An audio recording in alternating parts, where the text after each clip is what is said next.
Қазір мына ақиқатты айтсам, көп кісілер отписка жасап кететін шығар. Бірақ енді ащы болса да шындықты айтқым келіп отыр. Жақсылап тыңдап отбасыға қатысты. Кәсіппен айналысып жатқан болсаңыздар, тем более қатысты. Мынандай бар да, сен үйленген кезде қыз бен жігіт болып жүрдің, үйлендіңдер, сенің дымың жоқ еді да. Сол қасында келіншегің сен поддержка беріп, сондай бір уровеньге келдің, 35-40-қа жақындадың, бизнесің бар, тірлігің жүріп жатыр, астында машинаң бар, үй салып алдың, жағдайын жасадың, шетелге бардың келіншегіңмен. Біраз тірліктер жасап тастадың да. Бірақ сол моментте шайтан сені әдемі пайдаланады да, бір өміріңе бір әдемі, бір сұлу, бір жас қыз кездесіп қалады да.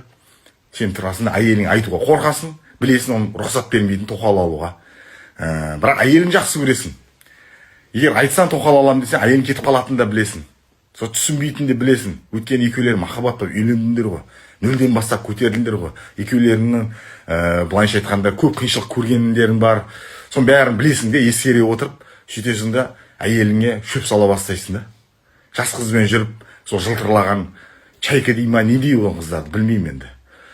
Сондай бір жолға түсесің, әйеліңнің көзіне шөп салып, жинаға барып, үйге келесің. Бұл әйелің баяғыда әдемі емес, второй подбородкасы бар, фигурасы баяғыда емес, 4-5 бала туып тастаған, шәмә салбыраған, баяғыда қақиып тұрған фигура жоқ.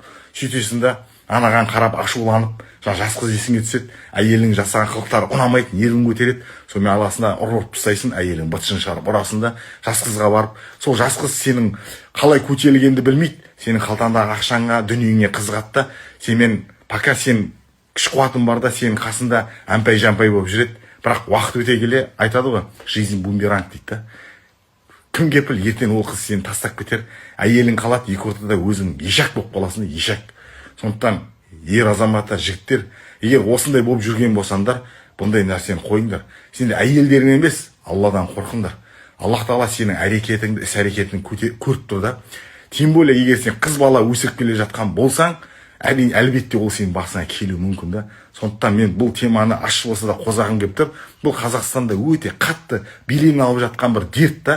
Көп әйелдер күйеуіне разы емес, сосын бизнесіне сыр бере бастайды, жұмыс жүрмей бастайды, проблемалар болады, машинасы ұрып бастайды, налогтан, мынаяқтан, жан-жақтан проблемалар келеді. Не болып кетті деп өзі түсінбейді, бірақ өзінің жасап жатқан күнәсіне мән бермейді да. Сөйтеді да, ана жас қызбен алданып жүре береді. Мынаяқта әйел сорлап үйінде отырады күтіп. Сосын әйел ажырасамын десе, ажырасуға рұқсат бермейді. Не істейді сонымен? Енді соңында амал жоқ. Семья шайқалады, екі ортада бала шаға қиналады.